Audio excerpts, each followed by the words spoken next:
We went to Grand Cayman, stayed at the Kimpton Sea Fire there. That hotel for 5 nights or 6 nights was $32,000 US for 6 nights over New Year's Eve. You can purchase 220,000 points from IHG during their promotions for $2,000. So you could purchase those points for $2,000 and book that hotel that's worth $30,000 and pay nothing. You're watching Marketing Misfits with Norm Farrar and Kevin King. Mr. Farrar, long time no see. What's it been, like 48 hours or something like that? Yeah, it's been something like that. And you've already started to kick me to the curb. You know, what is it? When you see my name in Facebook, you just kind of go, oh, no, that's a block. And then you unblock me. Exactly. Just like, exactly. I was like, I'm done with this guy. I've smoked cigars with him for 5 hours every night. I don't need any more stories. My voice is gone, by the way. I can't be because of the cigars. No, you know how it is. Whenever you travel, you come back and you got 1,000 things to do. And as you know, my schedule is extremely full during the day. If you want to get a hold of me, you got to call me at 10 o'clock at night. That's the time when I've... You don't answer your phone. That's true. I don't answer my phone, which sometimes is a problem. My phone does not ring. It does not buzz. It does not answer. It goes straight to voicemail. It basically, if you ever listen to my voicemail, I don't know if you ever called directly to my phone, but it says, I do not answer this phone. Do not leave me a message. I will not listen to it. I feel your pain, but you know how to get a hold of me.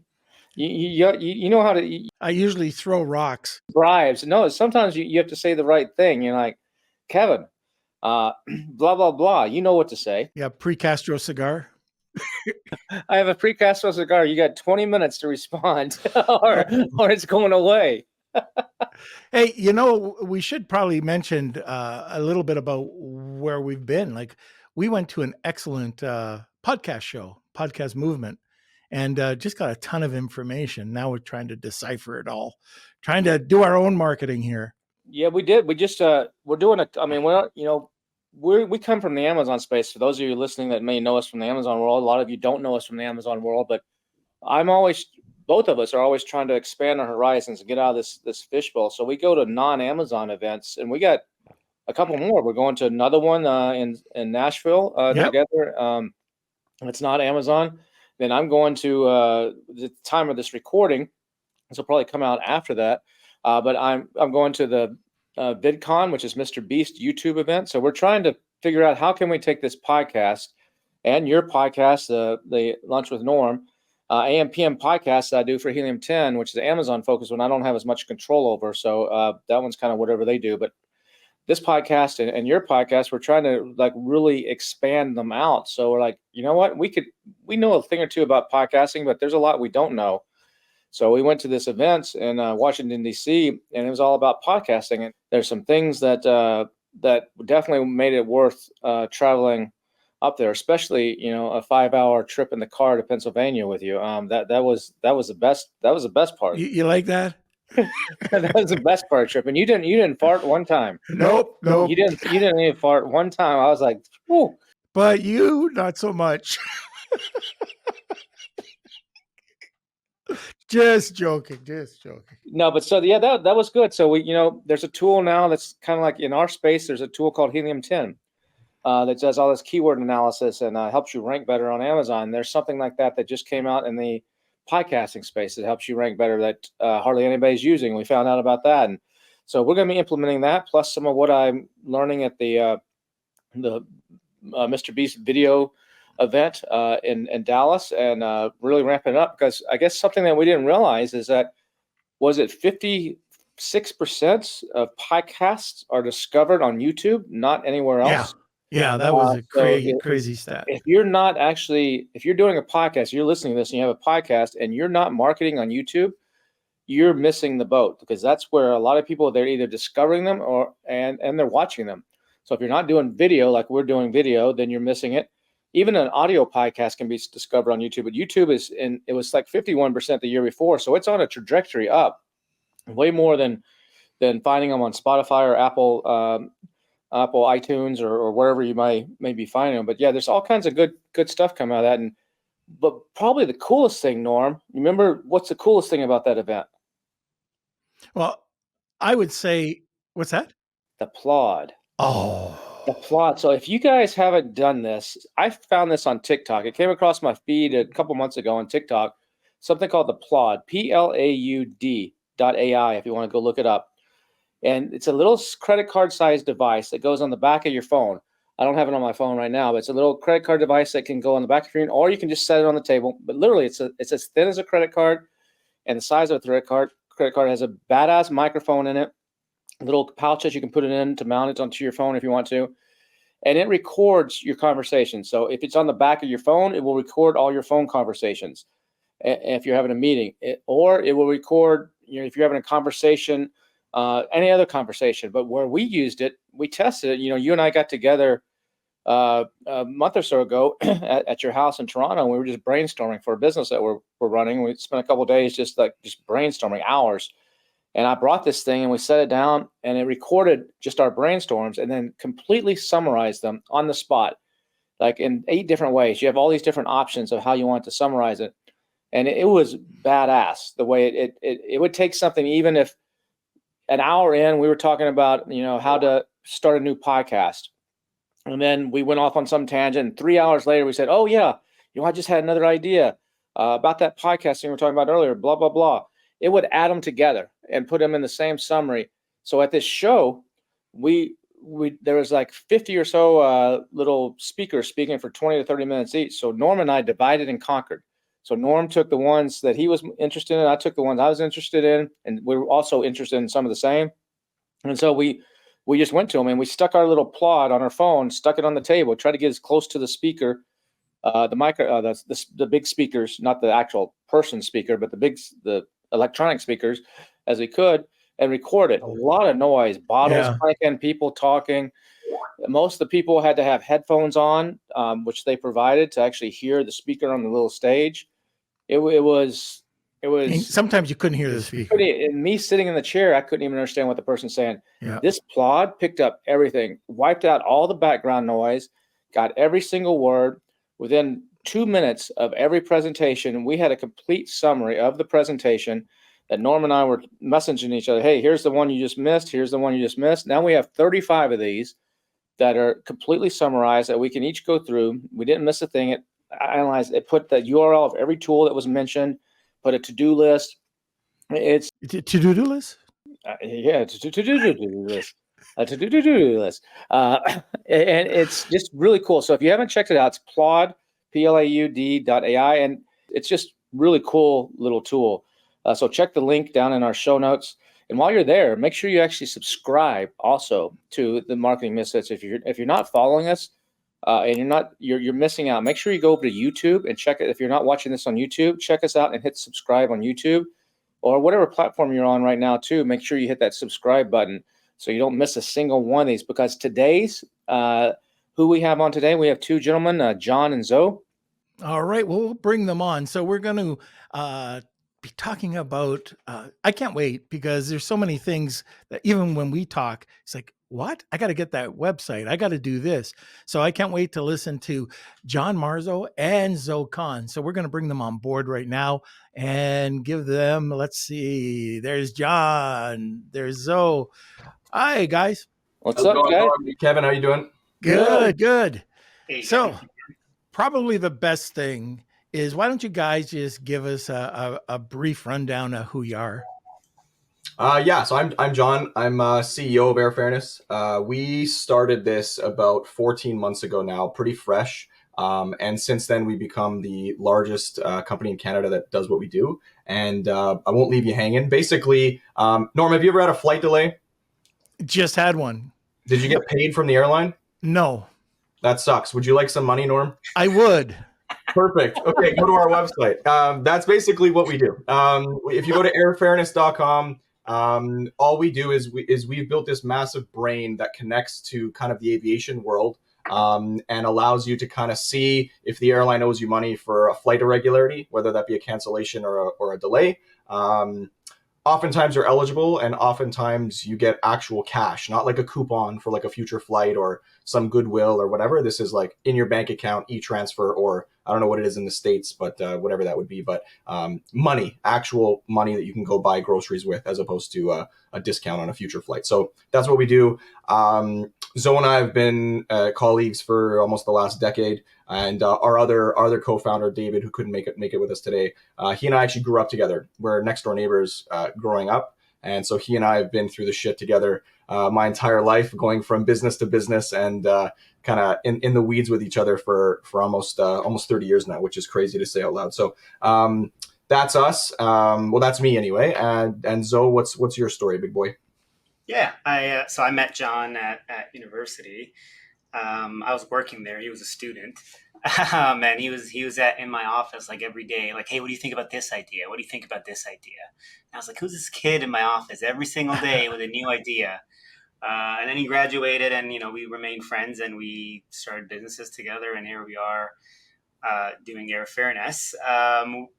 My background's in aviation. I'm an aerospace engineer, so I've a background in aviation and have in-depth understanding of the aviation world, which is kind of the value that I'm bringing to the organization. And I also travel a lot with my family, so I have that experience as well. So Airfairness is a result of both just knowledge of the industry as well as just frustration. When you travel enough, then you're going to be delayed enough as well, right? So, and it's interesting how it happened, because I had friends who were messaging me, about a year and a half ago, and they were like, hey, I got delayed, and, I was stocking out all these expenses.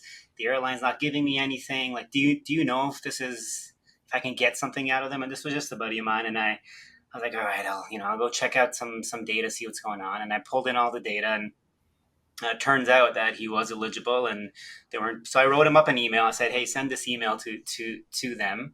He sent the email to them, and it was a European flight. And within a week, he was given 3,600 euros for his flight delay for his family of four. And then he told some other people, and I had people calling me and messaging me like, hey, can you help me with my flight delay? And John really is the business-minded one. I'm a true engineer, I guess. I have no like operations and engineering in my mind. So I'm driving one night. I call John, and I'm getting this text message from this guy who's giving me all his flight details, helping me. I'm like, oh man, John, like these people, man, I can't keep writing emails for people. And he just goes, this is a business. I think you have a business there. And I was like, no, this is not a business. And he's like, oh, I think you have a business there. So from there, we built in automation, and kind of built in this, as John said, this brain that is figuring all these various things out that I would be doing myself. And now it's a very fast moving startup that we are just working 24/7 on, trying to keep up. So how does that work? Is you just taking like the rules and regulations, like the compliance kind of stuff, and just dumping that into an LLM and having an AI that you've custom prompted, like go through it? Or because in the beginning you're doing it yourself, you're like, you said you went and read it and like wrote the letter based on what it said, but what's the process like? Yeah, so we're not at the stage yet to be incorporating it. It's on the roadmap for sure. But at the end of the day, most aviation data is available for commercial use, right? So individuals might not have access to it. And there's a ton of data out there. People know flight radar and flight aware, and they can track a flight and see where it's at and how long it was delayed.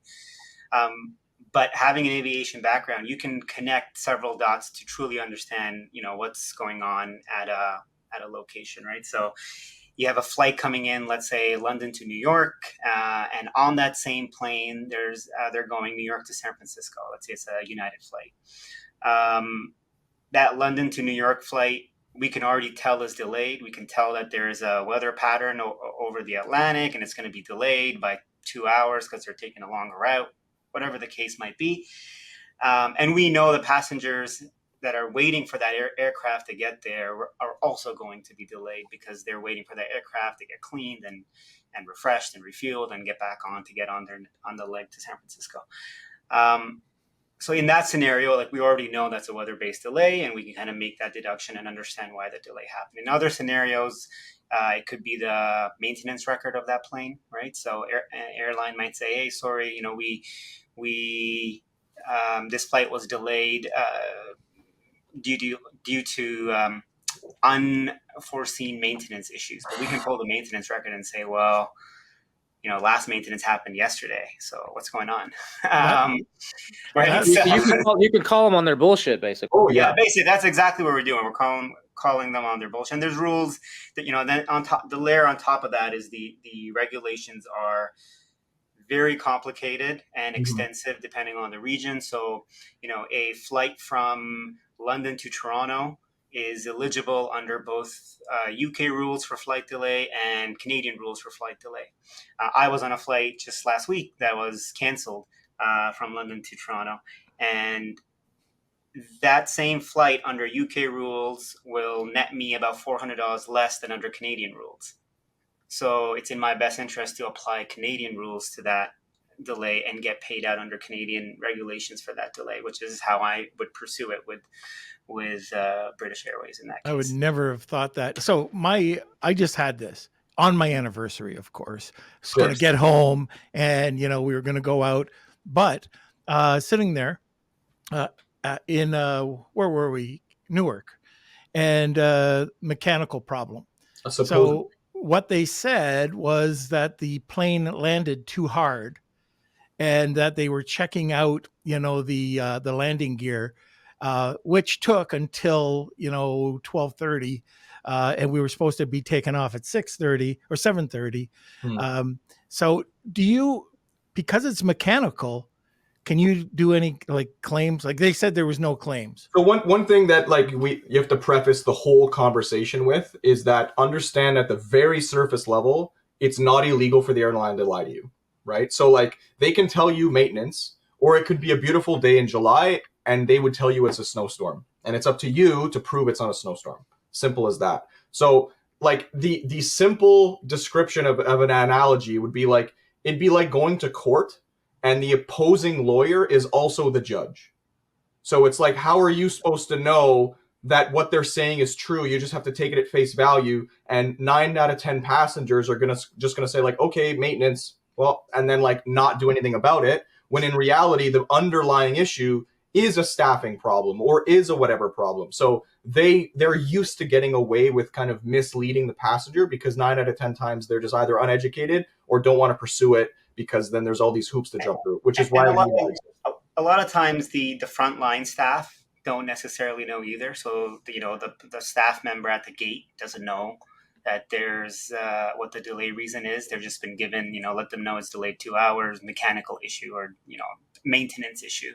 They don't know the true underlying reason. And in your case, it's not to say that 100% of the time they're lying. Sometimes it is a mechanical issue. Sometimes obviously it is weather, and those issues are not eligible for any kind of compensation because they're considered outside of the control of the airline. That's what I was just going to ask. Yeah.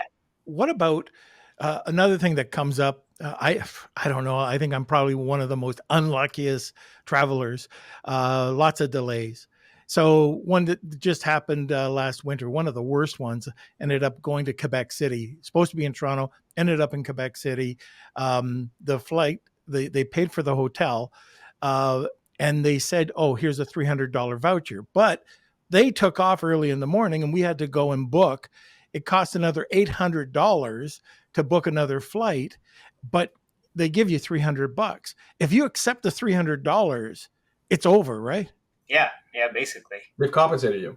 Yeah. So you could go back in that case, you could go back and say, "Hey, I had to pay Air Canada $800 to get home."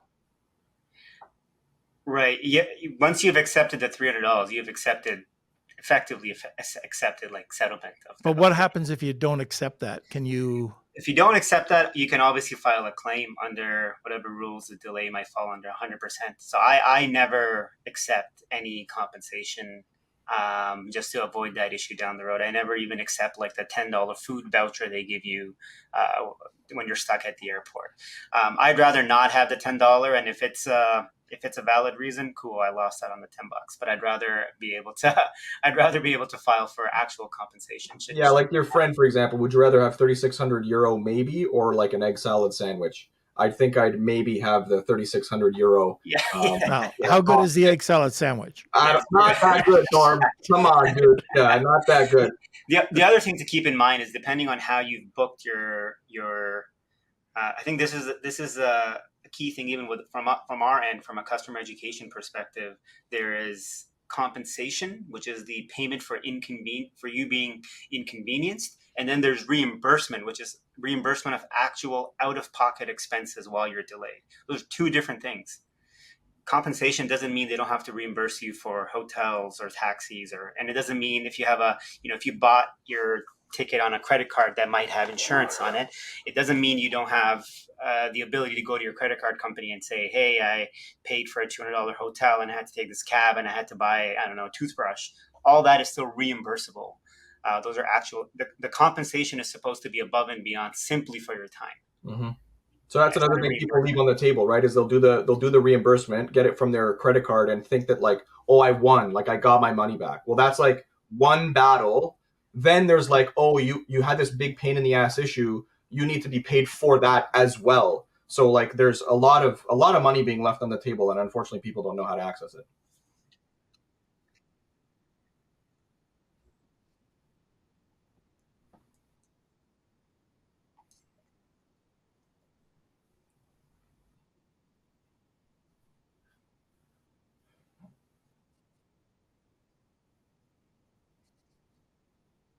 Yeah, so it's multifaceted. It's multifaceted for sure. I would say, like, ultimately, when you buy an airplane ticket, you are getting into a contract with the airline to get you from A to B, and they've promised you that they'll get you to B at this time. So the only thing that really ends up mattering is how late did you get to your destination. That's all that matters. So if you were stuck on the tarmac for 5 hours, but they somehow got you to your destination on time, doesn't matter. You're not eligible for any compensation because you got to your destination on time. That's what you paid them for, to get to New York at 3 p.m. and you got there, by 3 p.m. So, so it's, I think the key, while there's lots of facets to it, the key thing to keep in mind is like, when did you get to your destination and were you actually delayed? And there's a threshold too. It's not like every delay is getting paid. Like in Canada, there's a 3-hour threshold, right? In the United States, there's no delay threshold, but there are other compensatable elements, like if you're denied boarding, and in the U.S. with the volume of traffic, air passenger traffic, there's they overbook all the time. So when you're at the gate and you hear the announcement, asking people to take the next flight and they'll give a voucher. The reason for that is if they're not able to do that, they have to now offer compensation for involuntary removal from the flight, right? So yeah, it's lots of elements to it, but I think the key thing to keep in mind is just how late did you arrive at your destination. I had a flight back to Toronto, and anyone who's flown to Toronto knows that the minute you land and the minute you get docked on a gate can be forever. Sometimes it's the airport and it's understaffed. So I had a scenario where we landed, and the time that matters is the time the airplane connects to the jet bridge and you can actually leave. That's the time that matters. How late were you when that point happened? So we landed like 2 hours and 43 minutes late. And I've never seen a pilot fly through Pearson to get that plane on the jet bridge. And I was talking to John at that time, and we docked at, like, I had 2 hours and 58 minutes. Like, in 2 minutes, that entire plane, they would have had to pay 400 Canadian dollars a person for everyone on that plane. Wow. Should they file a claim. So he flew through getting that plane on. The other thing about the U.S. that is important to note is, like, even though the U.S. isn't in our term, like, obviously colloquial, but like isn't a formal jurisdiction for flight delay rules, they're also upholding to the other rules that they may be a part of. So in Canada, for example, we have our jurisdiction that is like if you take off or land from Canada and you're delayed a certain amount, like you're eligible for compensation. So like a flight from Toronto to New York, even though like it's not, the US doesn't have a jurisdiction, that flight is under Canadian jurisdiction, right? Because that's the rule. Or a European carrier Or from, Rome to New let's say York you're or something flying like Air France from New York to Paris, and that flight's delayed. You're eligible for compensation. So it doesn't mean this flights within, it's mainly local, maybe that. Yeah, US domestic flights domestic. Yeah, US within domestic. the Yeah. US aren't. But yeah. Does the All right. compensation top out at what you paid for the ticket, or is it based on some sort of other formula? Different for different jurisdictions. In Canada, it's based completely on time. So with the maximum compensation being $1,000, that's like $2 US. No matter whether you're business class or first class or anything. No, It's just compensation, right? So you can be reimbursed if something happens in other circumstances for your ticket, right. but then you get compensation on top. So the hilarious thing is like those low fare carriers in Europe, for example, Ryanair, your flight might cost you $38 as an example, but if you're delayed, you might get, €1,500 or something like that, right? Even though you only paid $17 for the flight and have no baggage, but like the rules are the rules. It's not based off of your ticket price. Right. So that's why it's like there's a lot of money on the table if you really don't know the nuances of what's going on. Europe's a lot stricter than the U.S. too, right? Don't they have more stringent rules on everything than the U.S.? Yeah, is more Europe's like, easiest jurisdiction to work with. They have no BS with this stuff, and they're actually distance based. So as soon as you hit that minimum 3-hour delay, all that matters is how far you're flying, and the further you're flying, the more compensation you get. So and this will be the last question about delays, and then we'll get into some marketing. But of course. over at Newark, I was talking with this lady who had lost her luggage, but she put a tag in and she knew exactly where it was. However, they never gave it to her. She could see it was landed. She could see it was at the airport, but they claimed that they couldn't find it. So she had to go on her way, and she never got her luggage. So 2 days, she hasn't had her luggage. 2 days went by. She went back. The luggage was delivered to her hotel, but they said that she wasn't allowed to have a claim. Now she's going back with her luggage, but she had to go and buy clothes for those 2 days. I'm just kind of curious, luggage delays. Is that something that falls into this? It does. It's not on our roadmap. It's on our roadmap. It's not something we're doing right now, but it does. And the rules are super convoluted for luggage as well. Like if she didn't file a claim as soon as she landed, she basically kind of, gave away any rights she had later on to any kind of claim, which is likely what happened, right? So as soon as you land, for those listening, if your luggage isn't there, head over to the baggage office and get that claim number. It's all you have to do, and then you can do the rest of the paperwork later. But you got to get that claim number immediately. And if we end up turning on luggage as one of our products that we offer, I think that that all that paperwork that you just mentioned, Zoe, is something that you probably the customers won't have to do. That's where we'll step in at that point and handle that process as well. And it's interesting as well, Norm, because luggage, the tag system, right? We've all seen the luggage tag when we drop off our luggage. It's globally managed. There's only a few global data sources that manage all of it. So it's not very difficult to figure out where a piece of luggage is or where it was last scanned. It is more difficult to figure out where inside an airport it might be. Yeah. But it's not difficult to figure out where it is. Is it in Toronto? Is it in New York? Et cetera, right? So anyone telling you, they can't find your luggage, it's they know where your luggage is. So it's not difficult. How long does it take to process one of these? So if someone contacts you guys and says, hey, my flight from London to Toronto was delayed, what's the process like? You got to write a letter? Is this like 6 months to get your money back? They turn it down initially and you got to appeal it, or what's the process like? It's varying for varying cases, but it could be 30 days. It could be 6 months. It depends on the airline. Europe is a lot faster. North American Airlines, there's a lot of back and forth and a lot of time just waiting.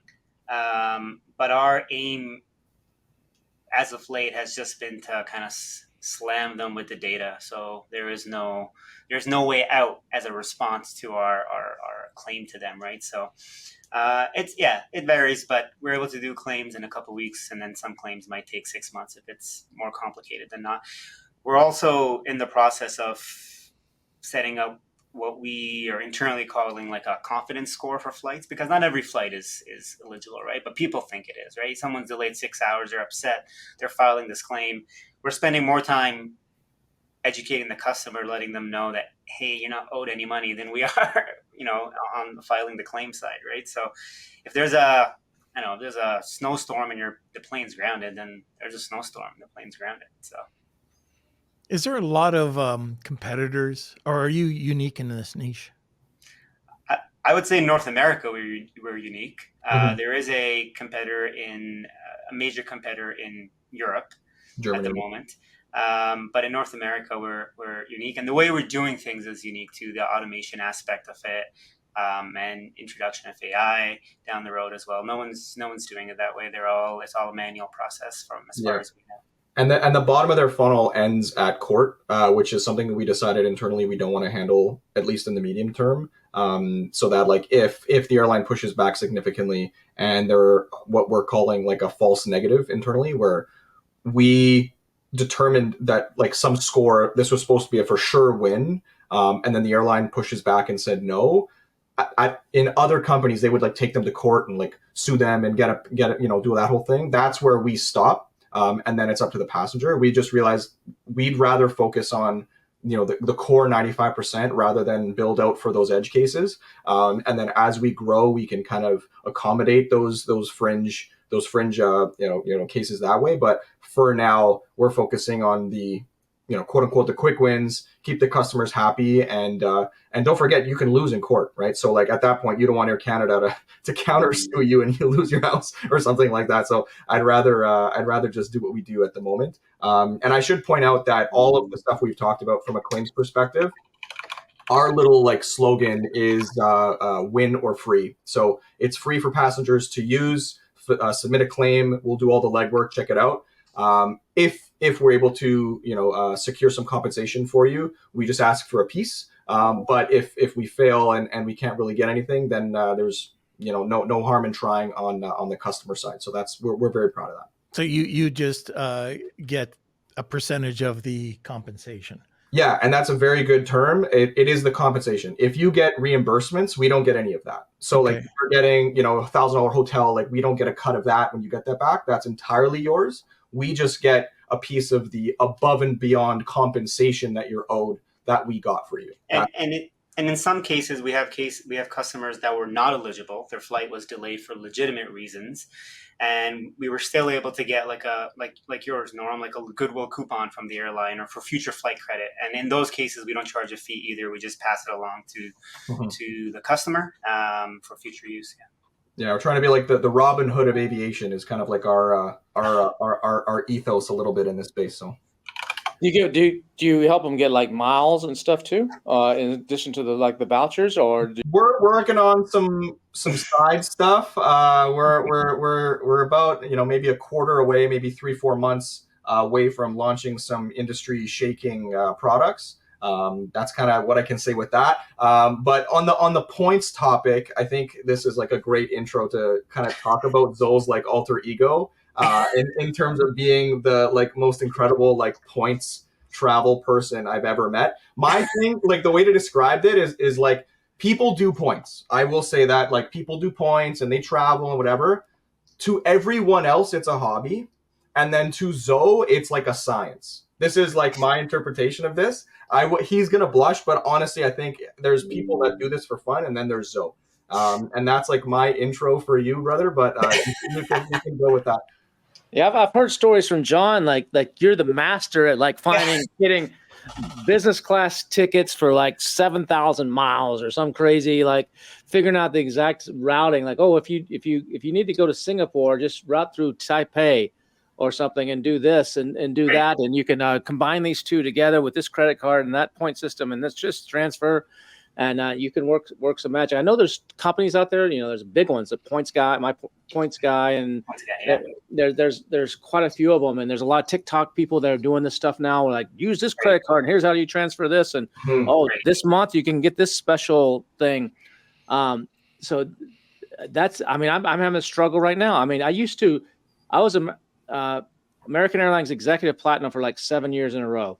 And then I lost it for a couple of years when I got married and didn't travel as much. And then now I've picked it back up and I'm doing it. But the mileage now, it used to be, I could do an around the world trip on One World Airlines for, in business class, and that with 7 stops. And as long as you're going the same direction, Right. for 100,000 miles. Now, sometimes I want to just go business class one way to Tokyo, and it's 500,000 miles one way business class. I'm like, what the hell? So the miles have been devalued. I have a rule. I mean, I earn them from all over the place.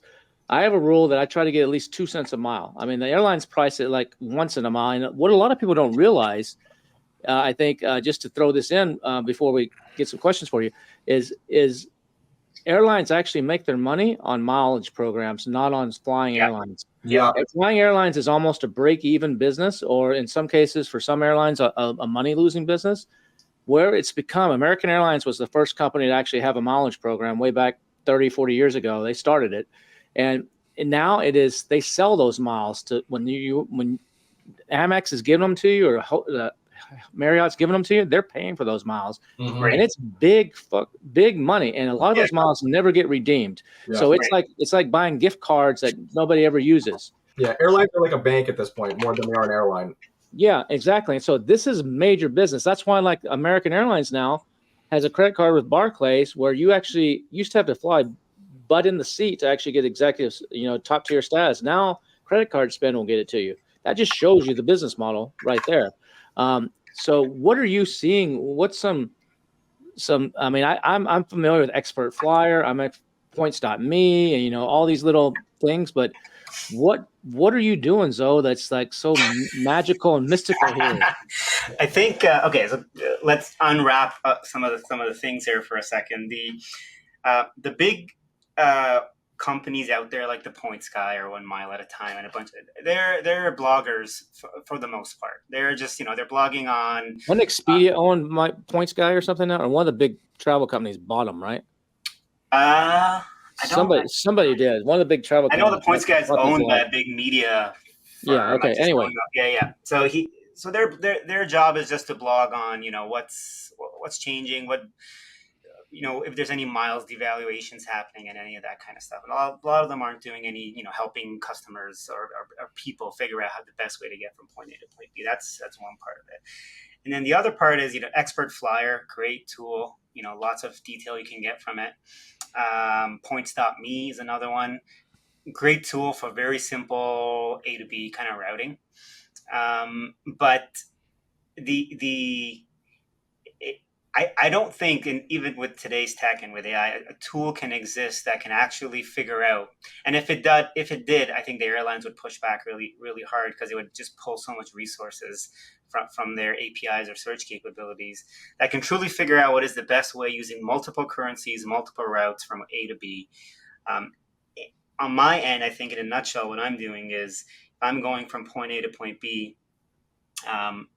Just from experience, I have a good understanding of flight routes around the planet, but I always look it up, try to figure out what's the best way to get there, and then look at what point systems or airlines so I'll give you an example here, right? So I have my 10-year anniversary coming up next month, and I was initially looking to go to Paris for a couple of days and then head down to Morocco for the rest of the week.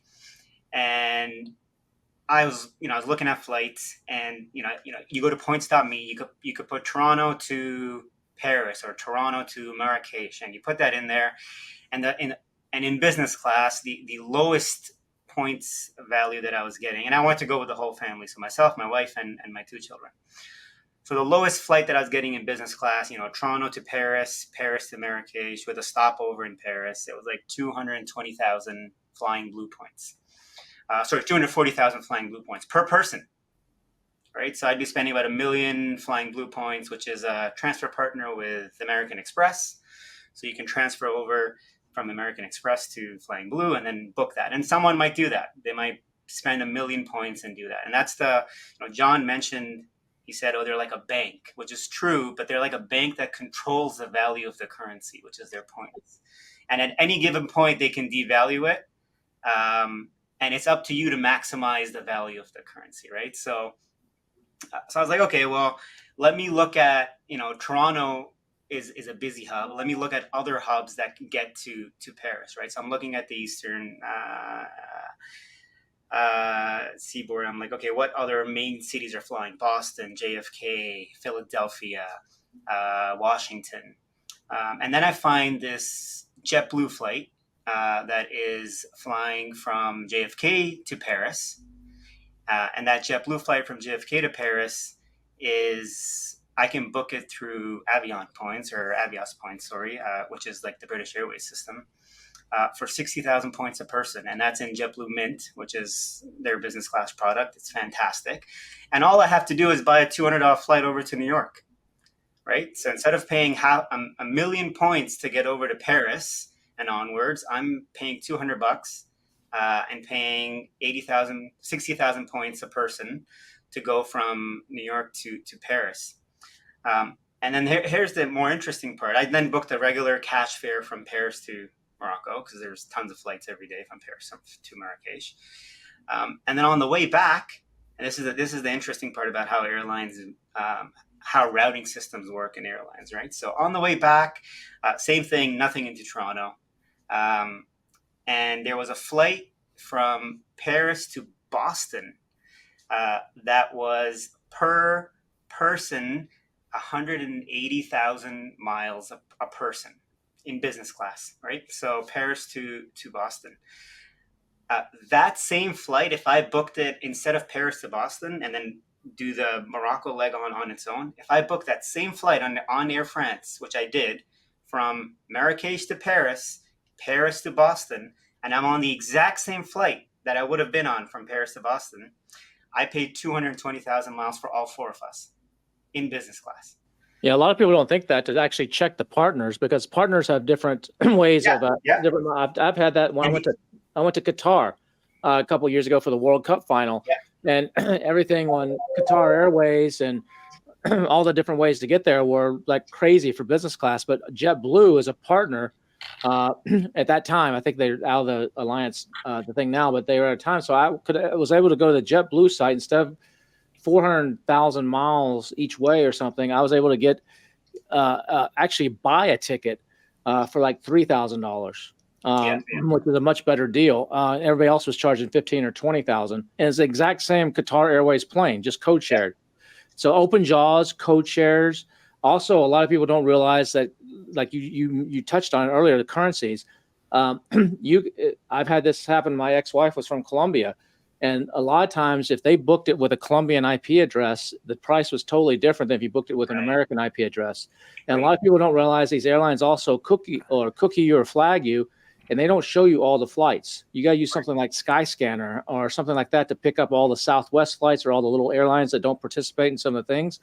And they will cookie you. And you go to AmericanAA.com to book, and they give you, here's the 17 flights to go from Boston to Paris. But there's actually 23. And they don't show you the other 6. There's all kinds of little things like that. Do you find all that to be things that you work around? Yeah, no, for sure. I primarily, I still buy revenue flights here and there, but I primarily focus on just like points-based flights and figuring out, how to completely just maximize using points. But yeah, all those tactics, 100%. Airlines are using it, and most people don't know. And even if you're searching the same flight over a couple of days while you're mulling over it, you'll see the price going up, and you're like, oh, I better book it. But the price is only going up for you because you're searching that flight like 18 times in 2 weeks. No one else is seeing that price increase, just you on your home computer or your device on your home Wi-Fi, right? So most people don't realize that either. I've seen that. I'd be searching 4 or 5 times in the same day. The next day, the price goes up $250. Yeah, they love you, Norm. Yeah. So should I use VPN service? Like I do that right now, but should I just click into another province or state? Yeah, it doesn't hurt at all just to differentiate. The other feature Kevin brought up a good point. Like aggregators like Google Flights, for example, they don't include all the potential airlines or flights that may exist from one spot to the other. I try to figure that out. There's a great website called flightconnections.com. You can put that in. You can put in Toronto, I don't know, Beijing, and it'll give you, all the various flights, all the various routes. You want to do 2 stops, 3 stops, so you can kind of bounce around to get there if there's no direct options. And it'll give you all those details, and you can kind of figure out your route that way. And it'll give you all these smaller, obscure airlines as well. And then the other thing, use a VPN when possible. The other feature with Google Flights I do like is I'll just search for a flight once, and I'll put on a flight alert. So then I just won't search for it anymore. And then Google Flights just keeps checking it on their end. So I'm not actively searching for that flight. And they'll send me a ping when the flight's kind of gone to the threshold that I'm okay with purchasing it, and they'll just go ahead and buy it. I know, too. A lot of people just don't know their geography. You see these man on the street stuff on TikTok, like, name a country in Africa. And someone says, Jamaica. Or something. I just saw that the other day on TikTok, and like 3 people said Jamaica. I'm like, what? What's the biggest continent? Texas, or something like that. They don't know the geography, but like I went to an event in April in Okinawa, Japan, and I was trying to get business class over to go through Tokyo, either Haneda or Narita. Either one, I didn't care. And onward to Okinawa. And the Okinawa part was like 3 hours. So I didn't care if I was in coach. I have a rule: 3 hours or less, I'll fly coach. 3 hours or more, I won't fly coach. And so I was trying to use miles for it, and it was coming up like 450,000 or something on American. And I was beating my head around. I have a WhatsApp group that's called EP, Executive Platinums. And there's like 15 of us in there that fly Executive Platinum on American. And one of the other guys was going to the same thing. He was able to get over there for business class for 60,000 miles in business class from Miami. And the way he did is he booked on American, found some good deal for 60,000 into was it Beijing? I think it was. Yeah. And Beijing's like a short hour hop over to or maybe it's Taiwan. It's Beijing or Taiwan. It's a short hour and a half over to Okinawa, and he just booked a separate ticket. He got in that way. So a lot of people don't know. Look at a map. I mean, look at it, like you were saying, check out other airports, other options, or even other airports in a city. Sometimes, some of these cities have, like London has 5 airports. Yeah. LA has 4 or 5, I think. 5, I think it's 5. And so there's a lot of times, or somewhere nearby, or you can just do a hop or a train over, and you can oftentimes find much better deals. It's all based on load factors. It's all algorithmic. And the used to be my mom worked for American Airlines when I was growing up. So we had these little vouchers, these little paper vouchers, and you just show up at the airport and you would actually write in AUS JFK. And if there's seats on the plane, we got on. We had to come dressed. It's a standby thing. I did that too. My grandfather worked at Air Canada, so we did the same thing. That's awesome. Yeah, it's called D1. There's D1, that was the pilots, so they got priority. Pilots are someone that worked on the airplanes, or flight attendants. D2 was someone that worked for the company, like my mom and their immediate family. D3 was like her aunts and uncles or someone she passed on. Yeah. And the tickets, you just paid the landing fees, basically. It's like $10, $20 or any taxes. And you just show up. And we had to come dressed back in the day in the coat and tie, because in case we got first class, we had to be in a coat and tie. This was in the 80s and 90s mostly. That's cool. Had to be in a coat and tie. But now, back then, the planes were flying 60, 70% full a lot of times. But now they've gotten it down to a science where they fill these damn things. Well, because they oversell. Now it's like 120%. Yeah, that's exactly right. 20% are getting delayed and then not using Airfairness, unfortunately. So. Yeah, well, like the funny thing about Zoe is like we have like a group chat, obviously, for our team. And you guys were traveling maybe about a month ago or something like that. And I'd always get these messages of like, oh, I'm like at this hotel, and he would like show the rate, and then he would show like what he spent, and it was like $0, and it was like a $14,000 bill, and it was like 0, and then he kept doing this. I was like, how are you doing this? It's like not just the flights, but it's like the trip. Right. I think those are also free. This is free. Like this guy, I don't know, man. So how are you getting all the miles? I mean, if you're a business person like Norm and I, we run like ads on Amazon, so we can use like the American Express business gold card and get 4x on any kind of ad Sure. spend. Up to 150,000 per card. You can cycle through 10 cards and get up to 6 million in a year if you're advertising that heavily. But the average person that's listening to this may not be. Maybe there's some business people that do a lot of flying or a lot of spending, but the average person making 60, 80, 100 grand a year, how do they play this game? They just cycle credit cards and take those bonuses and cancel out, but that's hitting your credit score. So you can talk about what's the game there? There's a science to that as well, right? Like I definitely cycle through credit cards, but I do it in a very structured way. Most people will like just be like, let's sign up for 8 cards today, and then just wonder why their credit score dropped like 200 points. At the end of the day, the credit score is what allows you to keep doing this, right? So you can cycle through credit cards. Some, obviously I keep in my wallet all the time. They have other value. The other part is understanding using the right card, right? So we have in Canada an American Express card called the Cobalt card that gives you 5 times the points on dining. Whereas like a platinum card might give you 1.25 points or a point per dollar spent. So that same, $100 dinner out, one person's earning 500 points, the other person's earning 100 points, right? There's that aspect of things.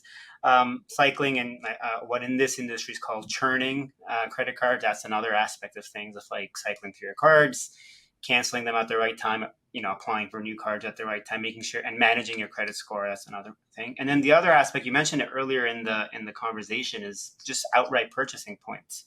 There's so much value in purchasing points, which is a lot of what a lot of people do, is just purchase points to get, especially in the hotel side of things, right? So I had stayed at a couple of years ago for New Year's Eve. We went to Grand Cayman, stayed at the Kimpton Sea Fire there. That hotel for 5 nights or 6 nights was $32,000 for 6 nights over New Year's Eve. But that same hotel on points was for that same 6 nights, and the Kimpton's part of the IHG network, was 220,000 points. You can purchase 220,000 points from IHG during their promotions for $2,000. So you could purchase those points for $2,000 and book that hotel that's worth $30,000 and pay nothing, right? So people don't do that. People don't, and there's, I've worked with people to help them with their points. There's people who are like, I don't want to spend any money. It's like, oh, you have to spend some money. It's not going to be $0. You have to spend some money. There's going to be, taxes and fees, and if you want to buy points and whatnot. But yeah, that's the one aspect most people miss out on, just like straight up buying points and using them to redeem, especially within like the Hyatt, Hilton, Marriott, and IHG worlds. And between those 4, it's basically most major hotels around the planet.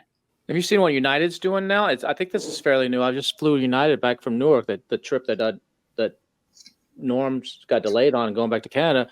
They had a big ad running on the back of the seats on the little monitors saying that you can now share your miles between 4 people. So on United, if you're in their United, whatever they call their program, I don't fly United much, but you can actually pick 4 people and you designate them in your account, and it's free to transfer between them. So if you like in your case, your wife and your 2 kids, if your kids each have 6,000 miles each, and your wife has 12 and you have 13, well, any given one of those is not good enough to redeem a ticket for somebody to go somewhere. But if you combine them all together, maybe you can now use it to fly business the next time you need to go somewhere. Right. And, because your kids, they're not paying for it anyway. So what does it matter? So, but you can do that and transfer them free. It's some sort of new thing that United is doing now, which I thought was, you designate the 4 people. Now, I don't know if you can rotate those out. But that was an interesting concept that I thought. Well, it's interesting because, and I'm not saying this because I'm Canadian, but in my opinion, the probably the most powerful loyalty program, airline loyalty program that exists today is the Air Canada Airplane program. They redid the entire program from the ground up in 2020, and they brought in basically a whole group of people like me to build the loyalty program. So it's really focused on everyone within the points industry and how they view points and whatnot. And they introduced family sharing, back in 2020, right during COVID. And they are trying very hard to get into the U.S. market. So there's a Chase Airplane card, for example, right now as well.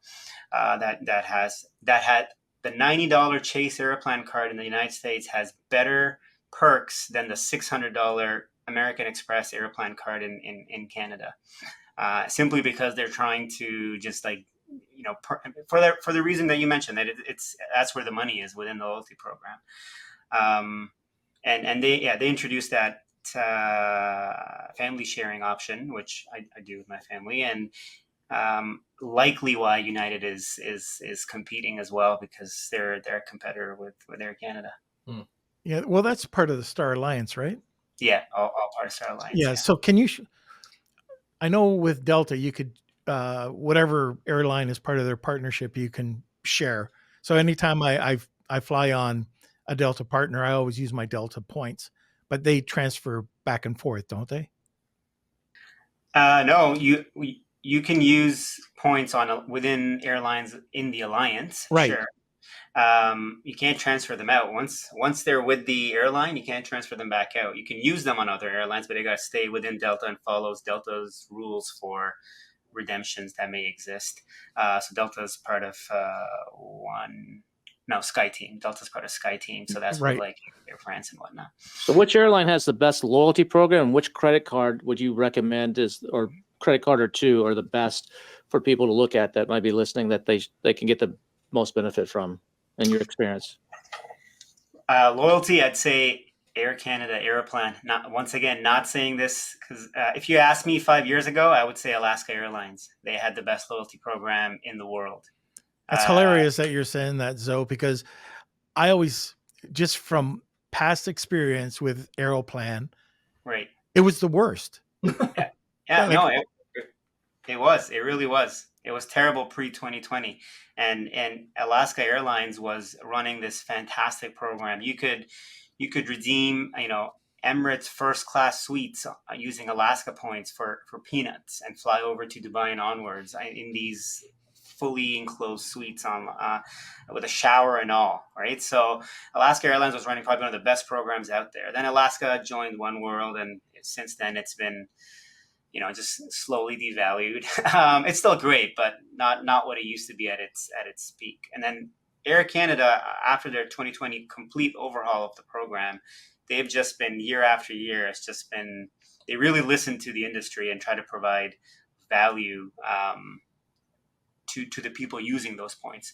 Now, most people, the everyday person, they might be looking, searching for flights and not find what they need. But if you're using the loyalty program correctly, there's tons of value with Air Canada, and that's my primary go-to. The other thing I want to mention for listeners is, and people don't realize this either, is in most people's minds, an airplane has economy, business, and first. But on the back end for airlines, they have what they call fare buckets, right? So within economy, there's like, I don't know, a bunch of fare buckets. And that's why sometimes, if you notice on your ticket or your boarding pass, it'll say I or X or J or T or R. That's your fare bucket you're in. As seats get sold, you go into higher fare buckets, the price starts to go up. The same goes in business. Most airlines allocate award seats under its own fare bucket. So Air Canada might say, this flight to New York will have 2 business class seats and 4 economy seats in the award category. And once those are gone, and those will be the lowest mileage you'll get, 15,000 miles a seat. Once those are gone, then almost every airline follows this playbook where it goes into dynamic pricing, where the points, you're basically just paying points and converting them to dollars. So when you see, Kevin, that flight to Tokyo, that's 500,000 miles, that's because the award seats on that flight are gone. Someone's in those seats now. And now what the airline is doing is saying, hey, this flight is $30,000. Therefore, we're going to equate that to 500,000 miles. And it's just a simple, like, linear association, right? But if they don't fill those, that'll go down. So I mean, I can watch and check the load, on assigned seats, which is not always 100% accurate, but it's close enough. And you sometimes see that go from 450 to closer it gets. So like, okay, now it's 300, and then depending on how many system-wide upgrades or VIPs are on some sort of wait list, it can factor in to the equation as well. Right. How are you guys marketing? So back on Airfairness and what you do, what are you using from a marketing point of view? How are you marketing this right now? I mean, what's this? Are you going out saying, hey, we can help you get better fares, and that gets them into your system for now let's help you on Airfairness, or what's the strategy? It's just John with a wig on TikTok. Oh, awesome. That was you that I saw. Yeah, that's that was with the cute butt. That was you. Okay. I think our biggest accolade at the moment is that our customer acquisition cost still is zero.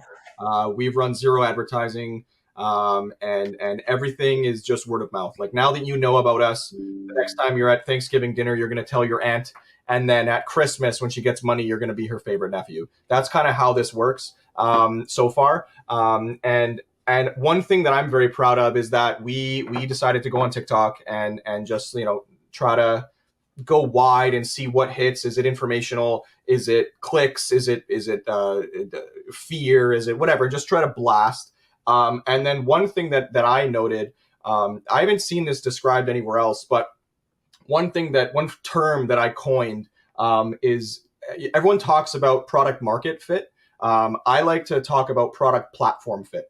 And what I mean by that is there's certain industries and certain niches that are natively going to outperform on certain social media platforms or certain, methods of advertising, right? If you're a window cleaning service and you're local in a small town, going viral on TikTok means nothing to you. But like, if you go door to door and convert 80%, then that's better for you. Right. So like, there's many different channels that many different businesses have access to. And because, in a startup, or you're running an Amazon shop, or you're running a little small business, you get bombarded by people saying, oh, you got to be on TikTok, you'll go viral. But like, that really clouds the mind of a lot of these people, because then they think, okay, there's Facebook, Twitter, Instagram, TikTok, I got to do Pinterest, there's YouTube. And then they do a little bit in everything. And then they end up wasting their time because let's say they only post once a day and they only post on one platform a week. So to do 50 posts, you need 50 weeks, and not many people are going to do that. But if the sooner you realize that your niche plays in a certain sandbox and like you can really hit that home, the sooner you find that product platform fit, then you can start dumping in the gasoline to then hammering that niche and hammering that distribution channel. And that's something that we found. So YouTube's great, but the production time for output, we don't really have long form content yet because we haven't gone educational. But on TikTok, the virality element, simply because we're word of mouth focused, we can leverage that virality if we do attain it, which we already did.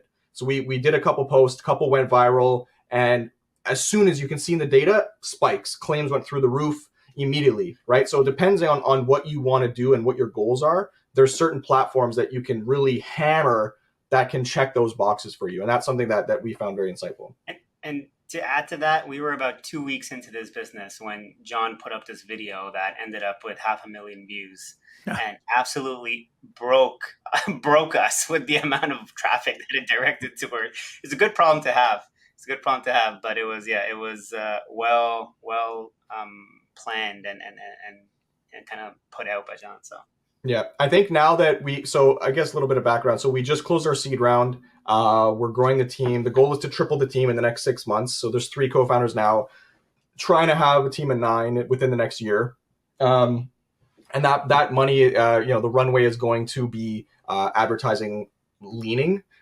Because I actually challenge you guys, Norman King and Kevin, to think of another industry where 100% of your customer base is at one point in one building, right? So we have this unique niche where we can blast airports with advertising, knowing that we get 100% sessions, right? Because anyone in an airport is traveling.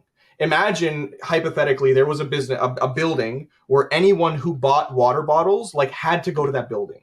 You know how many people would advertise water bottles in that building? You understand? That's the kind of game we're about to play. So now that we know we have this not only product market fit, meaning we're self-sustaining with zero cost of customer acquisition, once we dump money into actual advertising in these airports, Chicago, Las Vegas, Toronto, Vancouver, London, Paris, all these hubs, it's a land grab, right? Like at that point, that's our strategy within the next 3-4 months, is just to plant the flag and just sweep like that. So from our marketing perspective, we're very blessed to not have to shotgun. We can be like, rail gun accurate with our marketing and advertising, and knowing that we can just clean house. So it's going to be a cool year. Kind of like the lawyers in outside of LAX that buy all the billboards around the parking lots that said, in an Uber accident, call me.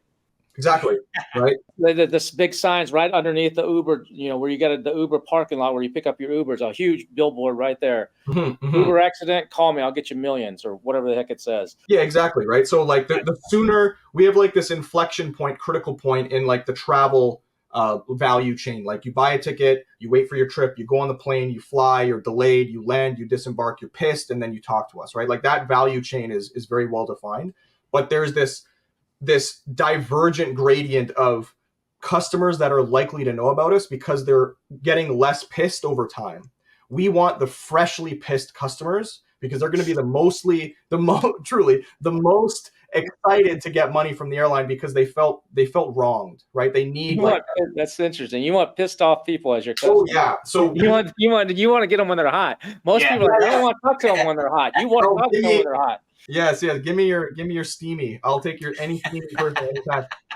That's our exciting factor, right? And we're working backwards on that value chain problem to walk our way back the value chain to get in the brain of the customer much sooner, rather than they go home and see a Facebook ad after 2 weeks and they're like, oh yeah, my flight was late, whatever. I want them like on the plane, like, we're gonna miss the wedding. Like, I need that person. Like, give me that person, and we know we have them, right? So that's the next like 2 months is going to be just like, how do we walk up that value chain and plant our flag there so that we can just like completely take over. Do you think the airlines will fight you? Like, if you want to have billboards and baggage claim where people are hot waiting for, just got off their delayed flight, so do you think the billboards are going to be like, no, they can't, don't let Airfairness advertise in this airport? So we thought about that, and I've basically done this little chess move where we have like a win-win scenario, right? We have like this press release written up where, and I have the journalists ready to go. Basically, if we approach the airlines for advertising, that's like move number one. Number two is if they say yes, then we advertise, win. If they say no, we say why, and they say, well, maybe the airlines push back or something like that. Then we just hit go and says like, airlines don't like customers and they would rather not have passengers be treated fairly, and the PR from that would be detrimental then. So we have this double move where we have this win-win where we can win on the back end PR side if we don't win on the advertising side. And worst comes to worst, we're still word of mouth, we're still making money. So we have other products that we're about to launch, but the advertising would be a nice little cherry, but it's not going to kill us if we don't get it. And then we get to even further cement our like Robin Hood appeal, where like, the king is hurting the peasants and also hurting Robin Hood. And that's like a great brand that we can help facilitate and permeate the culture rather than just be a company. And I think that's something that where we're trying to fight for. All right, guys, we're coming to the end of the podcast. So why don't we talk about one last thing? Sure. And that's what to consider when planning a trip. And then we'll be out of here. Zoe, that's you, big boy.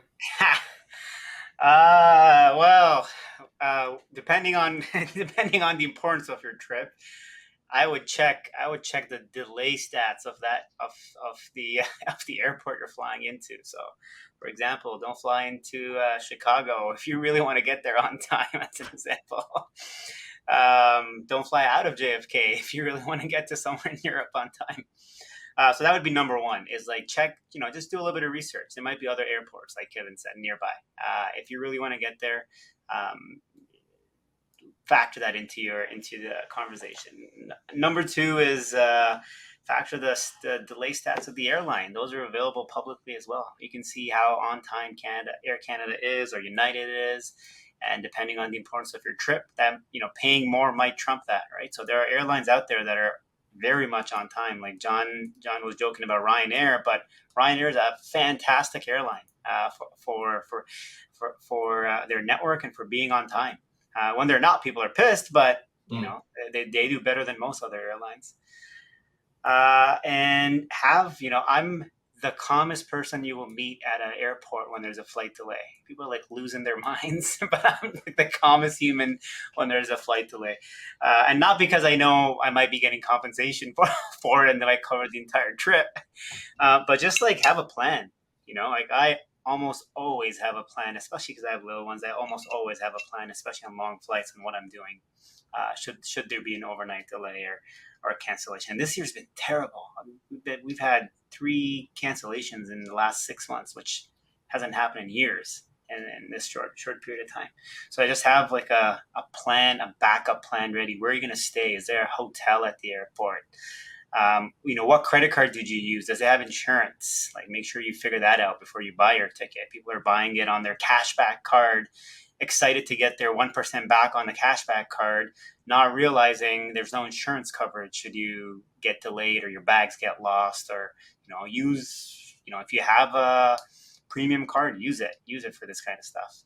I have my American Express card is only used for travel. Like, it's the only reason I use it. Other than that, it just kind of sits in a drawer for the insurance aspect of things.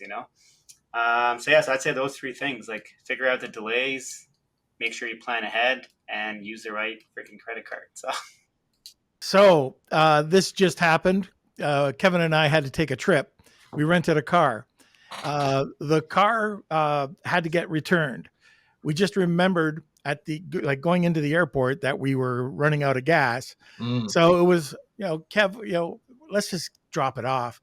How much can it be? And it was like $3.87 at the gas station, $10 per gallon. Yeah. And if you drove under 75 miles, it was $17.99 a gallon. Should have got a Tesla, Norm. Yeah. Well, then we would have had to stop like 10 times. And yeah. Yeah, the 2 other quick little tips is typically flights later in the day are more likely to be delayed just because it's a buildup of the network. So oftentimes morning flights are going to be the less chance of a delay. And the other is the airlines will book you on short connection time. So if you're flying into Dallas from like Austin, Dallas, Narita, you can sometimes get a 45-minute, 50-minute connection. That's risky. Yeah. And even though that's the way the plane it books you, I would actually deliberately not do that. That's nice. That means you're not sitting around an airport, especially if you don't have lounge access. But if that's highly risky. So factor that in too. And like you said, Chicago, snow and JFK and all these busy airports that just constantly have delays. But those are a couple I would add to that. I have one. It's less tactical and more social engineering side of things. I was traveling recently, and I think just being a nice person at the airport goes a hell of a long way. Yes. When you get to the gate and you're a bit early, maybe you leave the lounge. Let's assume you have a lounge, you're chilling out, you had your brisket, whatever the hell at the lounge, and then you go back and you go to the gate and you go talk to the person, be like, look, like, I'm on this flight, I'm in a middle seat, I see that it's not overbooked. Can you get me in a better seat? And she'll look and she'll like, there's not much. Like, look, like, can you just get me an open row if one pops up? And like bring her a bag of candy or something from the lounge or whatever. And then she'll be like, okay, no problem. And then the last time I was traveling, this happened 3 times in a row. Every time I went to the gate, I got a middle seat, went into the thing, and I was like, look, this is happening. What can you do? Is there anything possible? What are the chances that this can work out? And every flight was almost booked by the time we were boarding. And there I am, have my own row, stretching out on my little pillow, and everyone's side by side with this massive Samoan guy. And I think that that's like the best best way to approach life is just to be a good person. And I think that if you go to these people and treat them like human beings, I think they'll have a great day and you'll have a great flight. And I think that's a good way to approach life in general. And it'll make you feel good when you go to bed. So, all right. So this brings us to the end of the show. John, Zoe, at the end of the show, we always ask our guests, do they know a misfit? I do. In what realm, Norm? Some are in prison, but some are not. So what do you need to? They're probably eating a lot of those little cakes that Kevin was eating. Yeah, that's where he got them. Little Debbie's. Yeah. I got to Instacart some of those. Yeah, I have one. I think if you haven't had her on already, Melissa Vong, I think she is someone that is continually in touch and with the finger on the pulse of what's going on with marketing and social, specifically what's working, what was working, and what's not anymore. And I think that's like something that is timely. And I think so. Yeah, I'd throw my hat in the ring to nominate Melissa Vong if you haven't already. Oh, that's fantastic. I think Kevin and I both know Melissa. She's awesome. Yeah, she's the best. I'm biased, but yeah, she's the best. She's my fiance. For if the listeners didn't cue that. Full transparency. Full transparency. Yeah, she's the best. Anyway. So we do have to run. Why don't you guys? Do you have any contact information, or how can people reach out? Absolutely. Our best channel right now, if you want to just like check out what we're up to and what's going on, would be our TikTok. It's just airfairness.com on TikTok. I'm still trying to get Airfairness, but it's a different story altogether. And then personally, if you want to reach out to the company at all, it would just be info@airfairness.com, or just reach out to me on LinkedIn. Fantastic. All right, guys. Thanks a lot for being on. Hey, guys. It was a pleasure. Thanks. Safe travel. All right, Kev. That was good. We keep talking for a long time on that stuff. I know. And guess what? We have another podcast in 2 minutes. We gotta move. We gotta record. We got another great one. So make sure that you're following us here on YouTube, or on, if you're listening to this on audio, make sure you hit that subscribe button and be sure to follow us. We have a new episode that comes out every single Tuesday. That's right, every single Tuesday, a brand new episode. Never know what we're going to be talking about. Today was a lot of travel, and that's sometimes it's lead generation, sometimes it's social media, sometimes who knows. Our next episode that we're about to record right now is actually probably going to be talking a lot of branding, because one of the top branding experts in the world, and she's a character, so that's going to be good. So it's Marketing Misfits. Is it .com or .co? I can always get. Kev, I think it's .co. It's .co. Marketingmisfits.co. If you want to check out what's going on, find out about me and Norm, and pretty soon you might actually be able to see us in our smoking jackets. That's right. We'll have to wear them one of these episodes, you know. There you go. We will. Oh yeah. All right, everybody. We'll see you again next week, and then Norm, I'll see you shortly. In about a minute. All right. See everybody later. Bye.